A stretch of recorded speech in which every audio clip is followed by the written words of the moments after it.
Good afternoon. This is Bob Iaccino talking equity futures from the CME Group trading floor in Chicago, talking S&P 500. Not the leader of the three indices to the upside today, but middle of the road.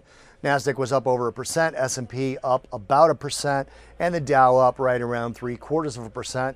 This is the fourth consecutive week of higher closes for the S&P. More impressive, 9 of the last 10 weeks we've had higher closes on the S&P futures. And again, the length of this bull market is not shocking people anymore. We're coming up on 400 days now. We're not there yet. We're coming up on 400 consecutive days without a 5% correction. Obviously, the bull market continues. That 400 days is a record. 394 was the old record. So we're just adding on to the old record, or rather the new record at this point. One of the driving factors in early trade for the S&P was the GDP figures, which missed on the headline number, but price and spending data was a little bit stronger than expected. GDP came out at 2.6%, missing that 3 handle that analysts were expecting, that the executive branch of the U.S. government wanted, but we got a 2.6, not horrible, but we did get some stronger PCE data.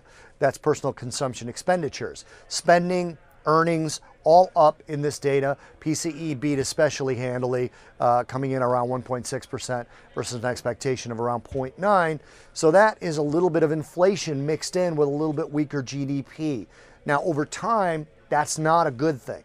But given that the market would mostly react, at least in the short term, to the potential for the Fed to get more aggressive, a little bit higher prices, a little worrisome, a little bit lower GDP kind of offsets that, as long as that's not a pattern.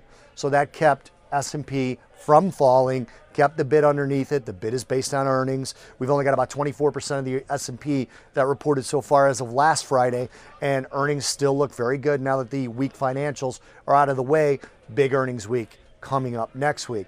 We also had durable goods today, and durable goods beat handily. That was also a positive sign to the S&P, up 2.9% versus an expectation again of 0.9. So that was a pretty strong beat on that headline number. Ex-defense was slightly lower, but the headline number was so strong that it pushed defense stocks as well as material stocks a little bit higher, kept a bid under commodities, and the dollar stayed weak along with matching that bid to commodities that we saw. Energy stocks stayed higher, and we've got energy earnings next week. You got another bid to crude. So overall, the S&P 500 continued the bullish trend that we've been in.